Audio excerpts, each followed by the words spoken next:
இந்த மாதிரி chicken gravy பண்ணி உங்கள் வீட்டுக்காருக்கு கொடுத்தீங்கன்னு வைங்களேன், என் பொண்டாட்டி மாதிரி இந்த உலகத்தில் சமைக்கிறதுக்கு ஆளே இல்லைன்னு நம்மளை புகழ்ந்து புகழ்ந்து தள்ளிடுவாங்க. அந்தளவுக்கு டேஸ்ட்டாக இருக்கும் இந்த சிக்கன் கிரேவி. எப்படி பண்ணுறதுன்னு பார்க்கலாமா? ஒரு 3/4 கிலோ அளவுக்கு சிக்கன் எடுத்து அதில் உப்பு மஞ்சத்தூள்லாம் போட்டு நல்லா கழுவிட்டு, அப்புறம் ஒரு 1/2 டேபிள் ஸ்பூன் மஞ்சத்தூள், 1/2 டேபிள் ஸ்பூன் மிளகாய்த்தூள், தேவையான அளவுக்கு உப்பு போட்டு மிக்ஸ் பண்ணி வச்சிடலாம். அப்புறம் சிக்கன் கிரேவிக்கு தேவையான பொருட்கள்லாம் கட் பண்ணி வச்சுருக்கேன். இப்போ கடாயில் நல்லெண்ணெய் சேர்த்துருக்கேன்.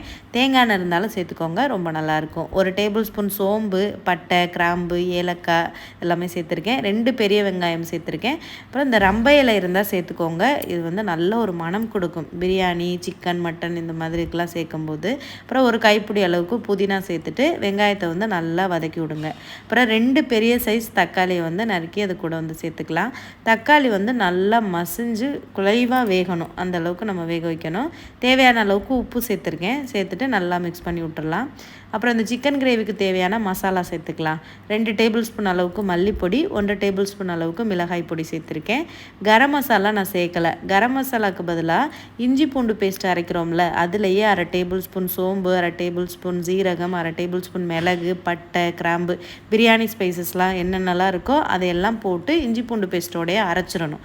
அப்படி அரைச்சிட்டோம்னா இன்னுமே ஃப்ளேவராக சூப்பராக இருக்கும் சிக்கன் கிரேவி. அப்படி தான் அரைச்சிட்டு அந்த இஞ்சி பூண்டு பேஸ்ட்டையும் சேர்த்துருக்கேன்.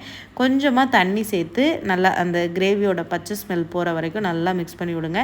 இந்த டைமில் அடுப்பை மீடியம் ஃப்ளேமில் தான் வைக்கணும், ஆனில் வச்சிடக்கூடாது, அடி பிடிச்சிரும். அப்புறம் மசாலா நல்லா குக் ஆனதுக்கப்புறமா நம்ம கழுவி க்ளீன் பண்ணி எடுத்து வச்சுருக்க அந்த சிக்கனை சேர்த்துடலாம். சேர்த்துட்டு நல்லா மிக்ஸ் பண்ணி விட்ருங்க.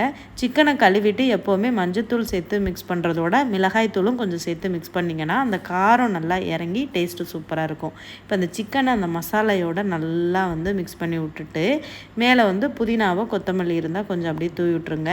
உடனே தண்ணி ஊற்றிடக்கூடாது வேகிறதுக்கு. சிக்கன்லேயே தண்ணி இருக்கும், அதனால் கொஞ்சம் நேரம் அப்படியே விட்ருங்க. அதுலேருந்து இந்த அளவுக்கு தண்ணி விடும். அதுக்கப்புறமா ஒரு 3/4 கிளாஸ் அளவுக்கு தண்ணி சேர்த்துட்டு மூடி போட்டு மீடியம் ஃப்ளேமில் ஒரு 20 நிமிஷம் அப்படியே விட்ருங்க. சூப்பராக பஞ்சு மாதிரி சிக்கன் வெந்துடும். இந்த மாதிரி ரொம்ப தண்ணியாகவும் இல்லாமல் ரொம்ப கெட்டியாகவும் இல்லாமல் கரெக்டான பதத்தில் வரும். சூப்பராக இருக்குங்க இந்த சிக்கன் கிரேவி. இதுக்கு நான் கேரண்டி. நீங்கள் ட்ரை பண்ணிவிட்டு கமெண்ட் பண்ணுங்கள்.